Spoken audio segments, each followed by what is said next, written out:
Фото для истории. Привет, мама! Александр Яцентюк, творческий псевдоним Ясень, живет в Москве, родом из Алдана, профессиональный актер, выпускник ГИТИС. Служил в 2 театрах – в Московском «Глаз» и Театре юного зрителя в Якутии. На его счету такие спектакли, как «Арт», «Детектор лжи», «Вождь краснокожих». Также обширная фильмография, более 30 ролей в сериалах и кинолентах. Одна из свежих работ – картина «Лео. У нас сибирские обстоятельства», где актер был сопродюсером и предстал в роли Леонардо Ди Каприо. Я найти Люба! Александр, здравствуйте. Привет. Вы так сразу в образе. Ну, конечно, вы же меня пригласите. Yes, Я of приехал course. специально. Nice to meet you, Leo. Yes. Ну что ж, этим летом отгремели съемки нашумевшего фильма «Лео. У нас сибирские обстоятельства», где, собственно, вы играли главную роль Леонардо Ди Каприо. По сюжету Лео оказывается в Алтае, в глухой деревне, влюбляется в прекрасную местную жительницу, красавицу. И, собственно, о съемках этого фильма писали многие СМИ. Анонс разлетелся, было довольно резонансное событие. И как раз-таки после этих съемок вас все чаще и чаще стали называть двойником Ди Каприо, нашим якутским Леонардо Ди Каприо. Как вы к этому относитесь? И как вообще так вышло, что вы стали двойником Лео? Во-первых, у вас такая осведомленность, прямо как будто разведка. Мы готовились. Вот. Слово «двойник», но когда мне говорят «двойник», я сразу говорю «тройник», ну, потому что, а может быть и четверник, на самом деле. Мне кажется, во всем мире, в каждой стране есть свой двойник Леонардо Ди Каприо. Вот. Чем известнее актер, тем больше у него двойников. Но я, конечно, никакой не двойник. Есть такая, знаете, вот история, что когда ты говоришь, что ты похож, тебе говорят: нет, ты не похож. А когда говоришь, что ты не похож, тебе говорят: да похож! Ага. Вот, я это все прошел, как говорится, на своей шкуре, потому что какую-то часть жизни я просто игнорировал эту историю и не обращал внимания на нее. А потом какую-то часть времени обижал от нее, а потом уже принял и подумал: ну, раз Бог так хочет и люди так хотят, а почему бы не сыграть? Ну, когда вышел «Титаник», у меня была в Москве девушка, она в какой-то момент взяла и говорит: ой, а ты похож на Джека. Я говорю, а я как-то все это мимо пропустил. Какого Джека? Чего Джека? И все. Вот. А потом много раз, да, я ходил на море, там, приезжал в разные города, и кто-то: подождите, можно с вами сфотографироваться? Но я с этим не жил абсолютно. То есть у меня не было такого, что я там двойник, не двойник. У меня это возникло, знаете, когда я закончил ГИТИС, потом пошел учиться на режиссуру в АМГУКе. Вот. И, значит, из-за этого ушел из театра. Почему? Потому что я служил в Русском духовном театре «Глаз» тогда. И мне говорят: ты уж как-то или в театре будь, или там кино будь. А с театрами такая ситуация. Там надо отпрашиваться на съемки. Ну и, в общем, надо всего себя погружать в театр. Но в какой-то момент я подумал: ну я же хочу в кино сниматься. И в принципе я хотел сниматься в кино всегда. И пошел на режиссуру, чтобы изучать профессию глубже. И работы нету, ничего нету, и вдруг кастинг. А это 16-й год, Лео получает «Оскар». Я об этом ни слухом, ни духом, потому что я весь в учебе, я весь внутри там, этого процесса. И меня говорят: иди, сходи. Чё иди, зачем? Ну, в общем, через «не хочу» я пошел, и меня берут и утверждают на Ди Каприо. И я такой: что? Какой Ди Каприо? Вот. Ну, деваться некуда, денежка нужна. Я уже в общаге живу. Знаете, сколько мне было в тот момент? 34 года. Вот. И поэтому на кастинг этот попал, как Ди Каприо. И вот меня сняли, сразу корпоратив возник, где я, значит, как бы Ди Каприо, приехавший из Голливуда, поздравить эту компанию с чем-то, в общем. Я голливудский актер с русскими корнями. Вот и все. С Новым годом, россияне! С Новым годом! Да, на самом деле мы опередили всех в России с технологиями Deepfake. Мы были первыми, кто записали вот эти вот шуточные ролики, и они просто взорвали вообще публику. У меня прям там на корпоративе родилась идея снять фильм. Вот именно в тот момент. И который потом назвали, вот мы снимали «Якутский Ди Каприо», это тизер того фильма, который я придумал на том корпоративе. Потому что я подумал, как здорово. И тут я узнал про якутский «Оскар», который отлили якутяне. Я эту всю историю собрал и принес мастеру по режиссуре, Фанасяну, у меня Мартирос Фанасян. Вот. И говорю, а вот как вам такая идея? Он говорит, так круто, тебе надо это снимать. Долгий-долгий путь этой истории. А идея заключалась в том, что вот я же не Ди Каприо, да? А на корпоративе меня выдали за Ди Каприо. В этом же идея была фильма, что, значит, как бы Ди Каприо должен приехать в Якутию и получить «Оскар», который ему отлили. Речь идет про тизер «Однажды в Якутии». Да. А его подменяет не Ди Каприо, а вот тоже наняли актера. И начинается перипетия. Ну, грубо говоря, как подмена такая, тема подмены. Вот такой был замысел. И только аж, по-моему, в 2021 году мы сняли этот тизер. Только в 2021 году. Тизер и маленький эпизод. Вот. Help me, please. Я приехал сюда для получения якутского «Оскара».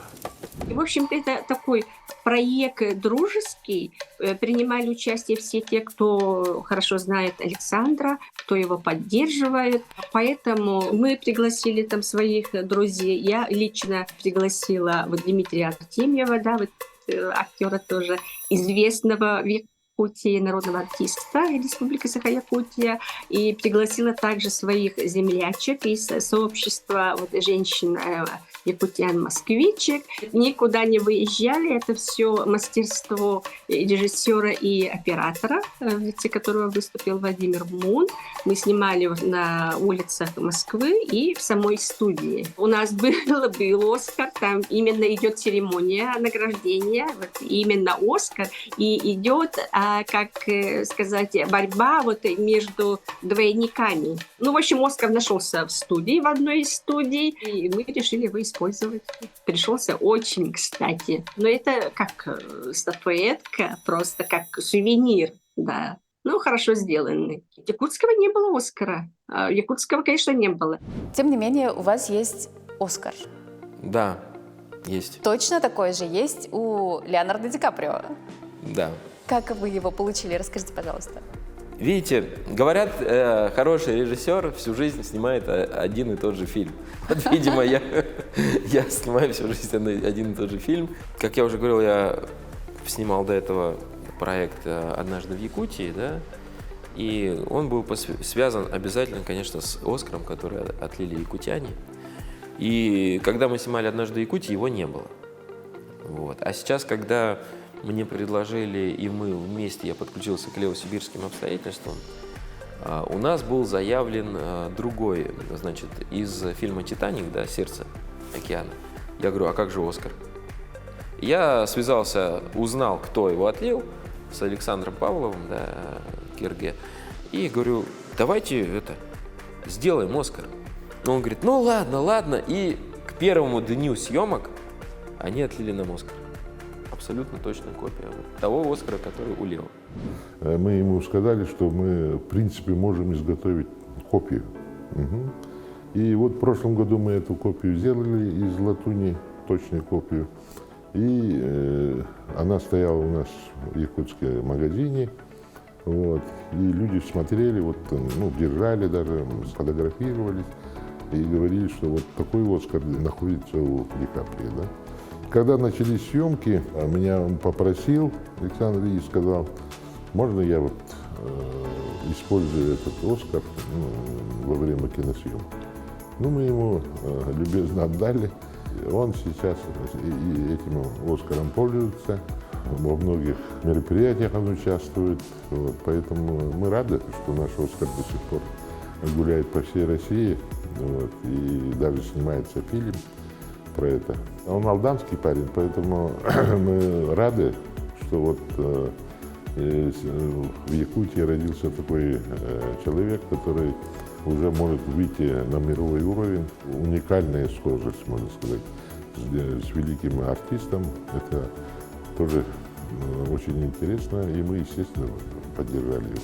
Что делает в группе поддержки Леонардо Ди Каприо? Боже мой, Лео, ты или это? Скажите, пожалуйста, про вашу жизнь в Алдане. Вы родились на берегу Черного моря, но все детство Да. провели Я хотел бы в два Якутии. слова буквально сказать про родителей. Самые мои любимые люди в этой жизни — два прекрасных человека, очень простые люди. Папа работал, водителем, потом работал в пожарной, в МЧС, да. То есть он посвятил тоже себя немножко людям, он помогал людям, он даже спас на пожаре несколько человек. Вот. Мама, она тоже простой человек, она продавцом всю жизнь работала и домохозяйкой. Они абсолютно простые. Но самый главный талант, знаете, какой у них?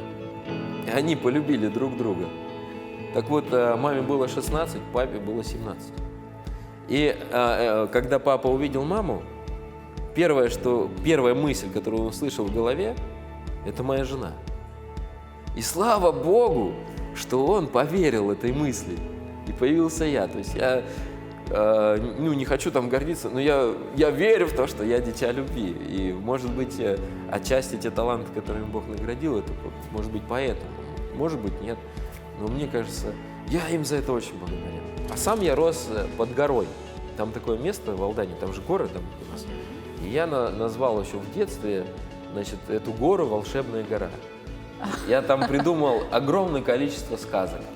Мне было скучно, я был одинокий, какой-то ребенок, со мной дети не дружили, и чтобы их внимание привлечь, я им придумал сказки, которые про эту гору, про всякое. В школу приходил и рассказывал всякие небылицы. В какой-то момент я влюбился и прочитал стихи. Стихи прочитал Пушкина возле доски.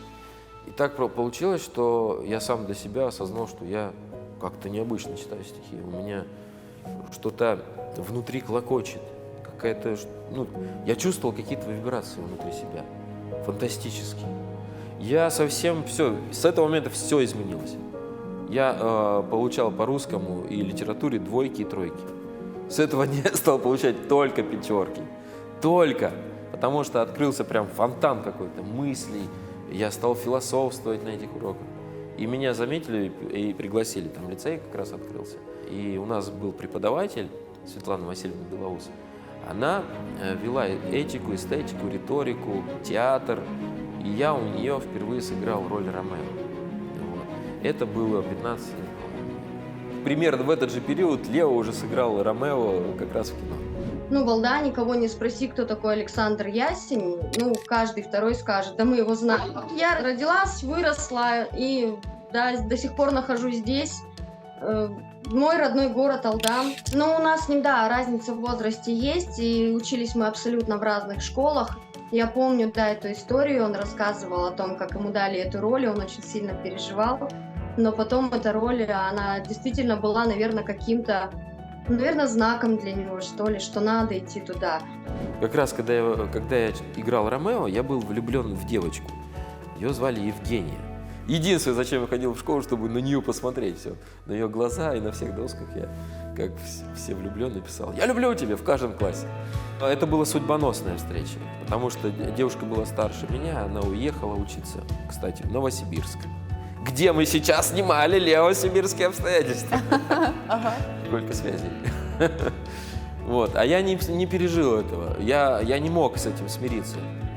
Мне еще надо было учиться 2 года, что ли. И я придумал такую штуку, так как я уже играл на сцене, я родителям рассказал историю, что меня выбрали на фестиваль. Отпустите меня и денег дайте. И, знаете, я проявил тогда уже режиссерские способности. Значит, я понял, что они мне сразу-то не дадут, а дальше я нанимал, людей, прямо нанимал, брал, я платил деньги взрослым людям, чтобы они приезжали и говорили: мы везем вашего сына. Я, придумал, что я уезжаю в день рождения моей бабушки, когда все будут на веселе. Вот как у родителей даже не сработало вообще чуйка, я даже не знаю. Все будут на веселе, их подготовил. Значит, я собрал свою сумку, и мы поехали к бабушке на день рождения. И вся семья вышла меня провожать. И даже не знали, куда меня провожают. Я сам не знал, куда. Ну, по сути, вы запланировали свой побег. Я его запланировал, Спланировал, спродюсировал, да. срежиссировал и отправился. И поэтому потом уже вот эту дипломную работу я назвал «А я в Москву». Как вас Москва встретила? Денег-то мне было мало. Конечно, вы же на фестиваль собрались. Да, мне дали только на дорогу, туда и обратно. Там же мне обеспечение, все как положено. Доехал автостопом до Нерюнгри, а там купил билет на плацкарт. Я даже не стал покупать постельное белье, чтобы мне хватило домой. Причем, пока я готовил побег, я же хотел ехать в Новосибирск сначала за девушкой, а за месяц у меня планы изменились. Я решил поехать в Москву посмотреть. Вот. И я неделю ехал в поезде, в общем-то, голодный на самом деле. Я 3 дня не ел вообще. А потом в какой-то момент я очень захотел кушать. Я вышел, а на станциях все дорого, и потратил все деньги почти. Купил и поел. И все. Когда я вышел уже в Москве, у меня не было ни денег на обратную дорогу. И сумка у меня была вот эта тяжелая, которая мне надоела. С ней таскаться-то неудобно.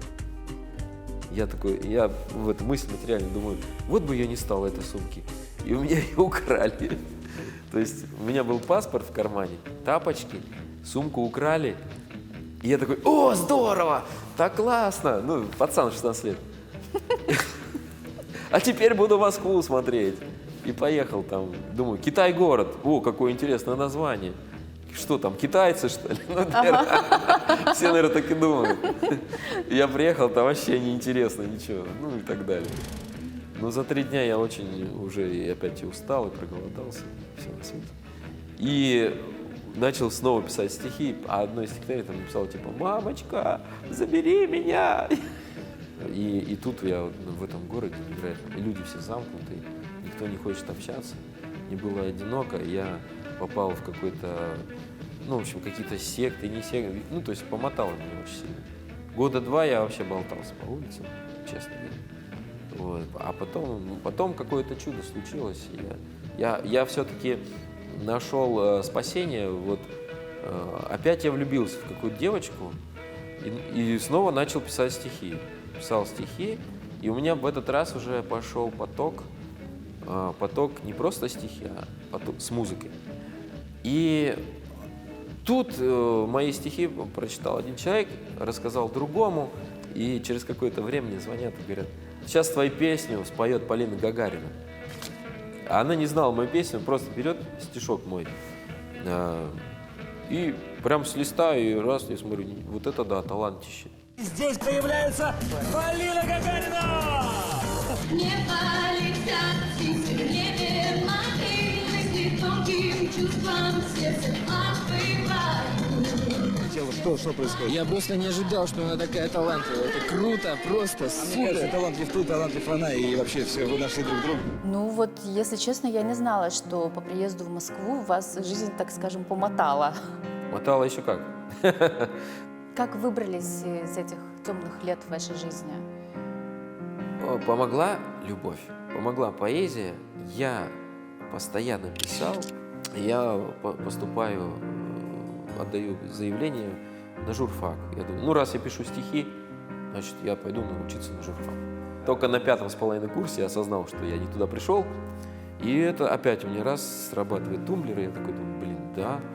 И пошел в ГИТИС поступил. Но после ГИТИСа вы поступили служить в театр «Глаз». Здесь же, да, в Москве? Да, да. Правда, еще долго мне там не давали ни роли, ничего. То мне сказали, надо смиряться, выносить поднос и так далее, и так далее. Но, тем не менее, вы там очень достойно отработали, и потом, впоследствии, даже переехали в Алдан и работали в театре юного зрителя. Да. Вернулись в родные пенаты, так сказать. Вот самое было большое и одно из счастливейших моментов в моей жизни было возвращение домой. Я в первый раз вернулся домой в 2014 году. Как раз, когда поступил в театр. я ощутил такое блаженство, приехал домой, и, знаете, я в Москве перед этим написал для певицы Варвары песню «Странники» по притче о блудном сыне.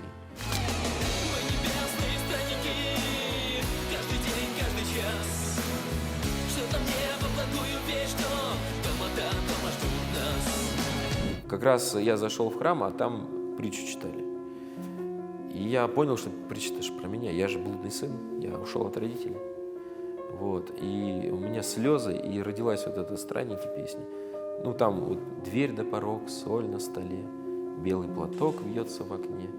В небо глаза, как бирюза, мать у крыльца ждет сорванца. И уже в 17-м году, как раз, когда я ушел из театра в Москве и закончил обучение по режиссуре, я был свободен. Я просто приехал к родителям летом и зашел в ТЮЗ. И мне говорят: а не хочешь ли ты остаться? А я говорю: а чё бы нет? Естественно, без всякого кастинга, без всякого просмотра мы его взяли, потому что парень видный, парень красивый. Нам нужны богатыри русские, нам нужны там и на сказки. Понятно, что театр юного зрителя — это в основном детские постановки, но были и взрослые. И нам нужен был такой, конечно же, персонаж, и мы с большим удовольствием его взяли. В 2018 году мы успели с ним поехать на фестиваль, съездить. Мы поехали с постановкой режиссера Евгения Гузмана. Назывался спектакль «Детектор лжи», где я играла супругу моего мужа, а Александр Ясень как раз играл того самого гипнотизера, который помогал мне найти заначку мужа, который по пьяному делу спрятал деньги и забыл куда. И вот мы его гипнотизировали, спектакль комедийный, очень интересный. И тогда для нас было большой гордостью и неожиданностью, когда озвучили лучшая мужская роль была у Александра Ясеня, а лучшая женская роль досталась мне. И вот нам также подарили вот такую статуэтку. Это, конечно, не Оскар, как сейчас Александр ходит, но это тоже дорогого стоит, потому что вот ее нам, вот написано «Чурапча 2018». Вот такие статуэтки мы с ним тогда получили. Я ему всегда говорила, что: Саша, ты похож на Леонардо Ди Каприо, это мой любимый актер еще с детства. Но Александр, конечно, никогда не останавливался просто на спектаклях, просто службе театру. Он постоянно был в каких-то проектах. Он как раз приезжал в Алдан, он говорил о том, он всегда умалчивает, он никогда не говорит все до конца. Он говорил: да, есть такой небольшой проектик, да, вот есть там небольшой проектик. Потом смотришь дома телевизор, Саша, Таня, Александр Ясень. Смотришь следующий сериал на Первом канале, Александр Ясень. В конечном итоге смотрим новости, смотрим его статусы, Леонардо Ди Каприо. Я говорю: ну вот наконец-то он это сделал, молодец.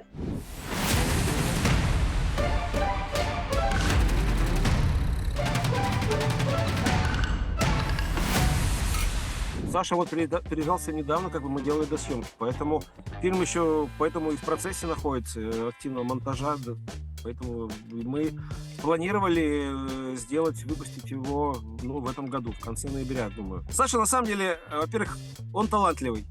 Вот. То, что непростой, это однозначно. То есть люди, которые занимаются творчеством, мне как продюсеру это не знаете, самому творческому человеку, он придумывал, и я предполагал, что это будет просто актерская работа, а в итоге он на самом деле прилагал очень здравые, очень интересные и актерские ходы, и режиссерские, и сценарные, и монтажные, потому что сейчас в части монтажа в том числе мы и слышим от него и советы.